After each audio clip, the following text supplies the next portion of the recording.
En tant que chrétien, si on se demande ce que Dieu nous reproche, il faut regarder ce que la Bible dit à propos du péché, de la relation entre Dieu et l'humanité et de la manière dont il nous appelle à vivre. Premier, le péché, ce qui nous éloigne de Dieu. Le péché est ce qui nous sépare de Dieu et nous empêche de vivre pleinement sa volonté. La Bible en parle sous différentes formes. Les péchés d'action, comme le mensonge, la colère injuste, l'injustice, l'idolâtrie, la jalousie, la méchanceté. Les péchés d'omission, ce qu'on aurait dû faire mais qu'on n'a pas fait, comme aider son prochain, pardonner, être juste. Le péché dans le cœur, Jésus enseigne que le péché ne se limite pas aux actes extérieurs, mais aussi aux pensées et aux intentions. Dieu ne nous reproche pas seulement des actes isolés, mais surtout notre tendance à nous éloigner de lui en cherchant à vivre sans lui. 2.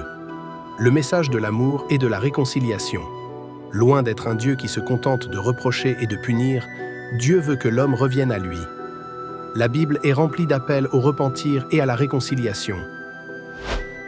Dieu ne prend pas plaisir à la mort du méchant, mais désire qu'il se détourne de sa voie pour vivre. Dieu a tant aimé le monde qu'il a donné son Fils pour nous sauver, non pour nous condamner.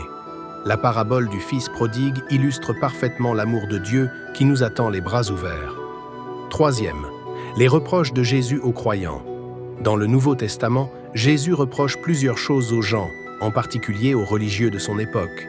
L'hypocrisie, dire croire en Dieu, mais ne pas vivre selon cet amour. Le manque de foi, ne pas faire confiance à Dieu dans les épreuves. L'orgueil spirituel, se croire meilleur que les autres au lieu d'être humble et repentant.